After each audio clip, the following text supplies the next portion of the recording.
احساس صاحب، آپ سے پروگرام کا آغاز کروں گی اور سب سے پہلے ہم سیاسی صورتحال پر ہم بات کریں گے. کیا دیکھتے ہیں آپ کے آنے والا سال سیاسی لحاظ سے کیا مختلف ہو سکے گا؟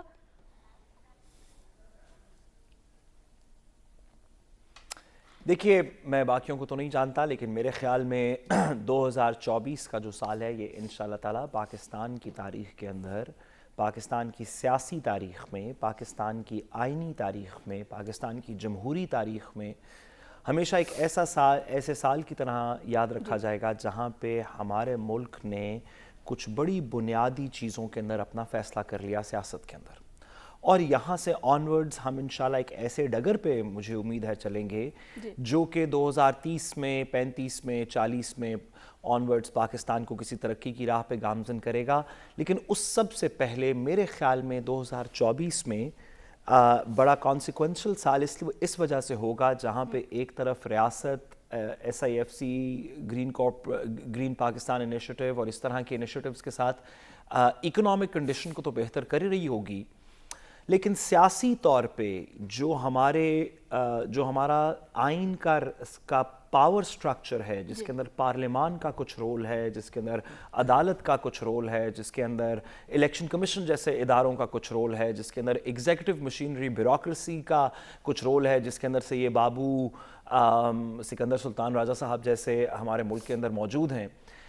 میرے خیال میں 2024 میں جب ہم الیکشن کے ایک پروسیس سے گزر جائیں گے تو جو بھی نئی منتخب حکومت آئے گی اس کے اوپر ایک پریشر ہوگا اس بات کا، عوام کا، کہ آپ باقی جو بھی کریں ان اداروں میں سپریم کورٹ کی دائرہ اختیار کیا ہوگا. کچھ ہم نے آلریڈی دیکھا پریکٹس اینڈ پروسیجرز کے اندر پارلیمان نے طے کیا. میرا خیال ہے کچھ مزید چیزیں دائرہ اختیار کے اوپر طے ہوں گی کہ عدالتیں کن چیزوں کے اندر انٹرفیئر کر سکتی ہیں، کن میں نہیں کر سکتی ہیں، جس کو ریٹ جورسڈکشن کا دائرہ اختیار کہتے ہیں.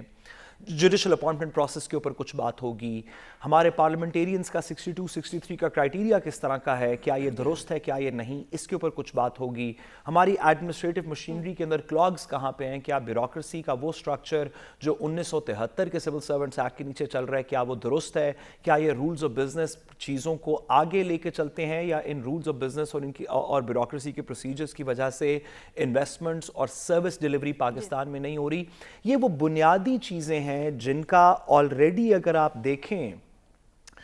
واٹس ایپ گروپس کے اندر، نجی محفلوں میں، سوشل میڈیا پہ،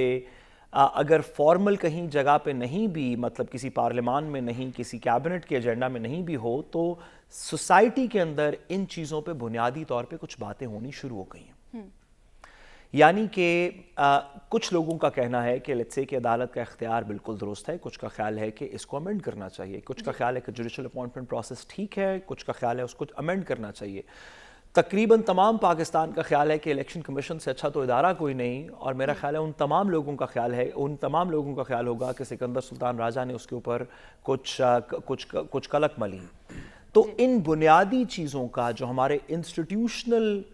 اور ہمارے کانسٹیٹیوشنل پاور سٹرکچر ہے، میرا خیال ہے اس کے اندر پاکستان کے اندر اس کمنگ سال کے اندر کچھ واپس بحث شروع ہوگی، اور جو بھی حکومت فروری کے الیکشن کے بعد